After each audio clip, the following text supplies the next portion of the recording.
जिला मंडी में पिछले कल 20 मई को हमारे पास जो टेस्टिंग है उसके रिपोर्ट के अनुसार 4 लोग यहाँ पर पॉजिटिव आए थे। ये 4 लोग हमारे 4 अलग उपमंडल से संबंधित है। एक उपमंडल थुनाग से, एक गोहर से, एक बल से और एक सदर से। इन चारों में से जो चारों के चारों है उसमें इनके सिम्टम्स थे और ये 2 लोग फ्लू ओपीडी में जोनल हॉस्पिटल में आए थे। जो स्टैंडर्ड प्रोसीजर है कि फ्लू ओपीडी में जितने भी लोग आते हैं सिम्टम्स लेकर उनके सैंपल्स कलेक्ट किए जाते हैं और उनके भी दोनों के सैंपल्स कलेक्ट करके नियर चौक मेडिकल कॉलेज में टेस्टिंग के लिए भेजे। साथ ही साथ जो तीसरी जो गोहर से लेडी है उसने भी, क्योंकि वो होम क्वारंटाइन में थी, बाहर से आई थी वो, तो वो काफ़ी दिन से होम क्वारंटाइन में थी, तो उसके भी बुखार वगैरह इस तरह से सिम्टम्स ने फ़ोन किया था, तो उसके घर पे जाके उसका सैंपल पिकअप किया था।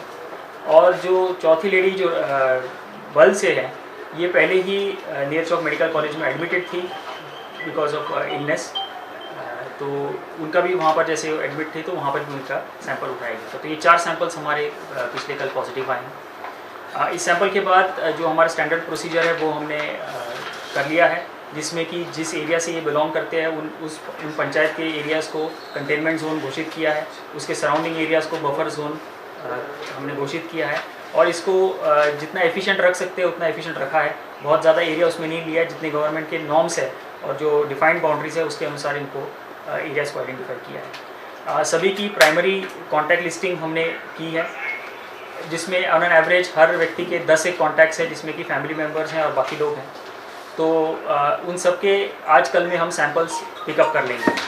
जनरली हम थोड़ी देर बाद सैंपल्स पिकअप करते हैं, पर इस सिनारियो में क्योंकि इनमें से जो लोग हैं इनकी बहुत ज़्यादा ट्रैवल की हिस्ट्री हमें अभी तक पता नहीं चली है, इसलिए इनके हम सैंपल्स पहले ही पिकअप कर रहे हैं, क्योंकि अंदेशा ये लगाया जा रहा है कि शायद कोई और फैमिली का मेंबर है जो कि शायद पॉजिटिव है और उनकी वजह से ये लोग इन्फेक्ट हुए होंगे, संक्रमित हुए होंगे।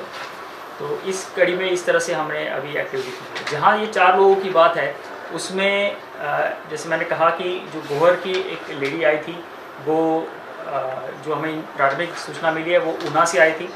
उसको भी यहाँ पर आके 12 दिन हो गए थे और वो क्योंकि पहले हमने रखा था कि जो ऊना और कुछ एरिया से लोग आएंगे उनको हम क्वारंटाइन में रखेंगे, इसके लिए उनका पूरा परिवार आया था और पूरा परिवार उनका क्वारंटाइन में था। बाकी जो 3 केसेस हैं उनकी अभी कोई ट्रैवल हिस्ट्री हमें नहीं मिली है। उसकी जांच चालू है, जिसमें कि पता करने की कोशिश कर रहे हैं कि कहीं से उनका कांटेक्ट हुआ हो। जहां एक युवक की बात है जो थुनाग उपमंडल से है, इसके ट्रैवल हिस्ट्री है, पर ये कुल्लू जिला से आए हैं और वो काफ़ी पहले आए हैं, लगभग 1 महीना 1.5 महीना उनको हो गया आकर।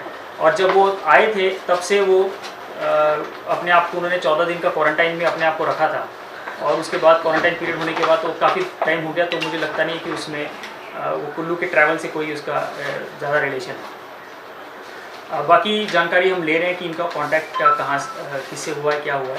पर हमारे लिए जो मेन फोकस है वो जैसे स्टैंडर्ड प्रोसीजर भी होता है कि जो पॉजिटिव लोग आए हैं उन पॉजिटिव लोगों के जितने कांटेक्ट ट्रेसिंग है वो करनी है।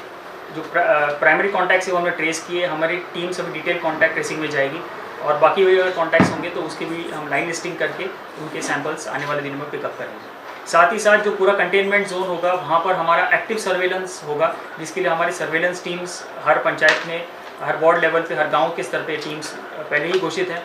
ये टीम्स घर घर जाके हर व्यक्ति से पूछेंगे कि जो पॉजिटिव व्यक्ति आया उसके साथ किसी का पिछले 15 दिनों में कोई कॉन्टैक्ट तो नहीं हुआ है। इस तरह की सूचना पूरी कंटेनमेंट जोन की जाएगी और उसमें अगर कोई सिम्टोमेटिक है, कोई और लक्षण दिखाता है कोरोना वायरस के, तो उनके सैंपल्स भी पिकअप किए जाएंगे। तो इस तरह की पूरी प्रक्रिया हमारे आने वाले 3-4 दिन में की जाएगी और सैंपल्स के रिजल्ट्स आएंगे, उसके आधार पर हम आगे की कार्रवाई जो है कर लेंगे।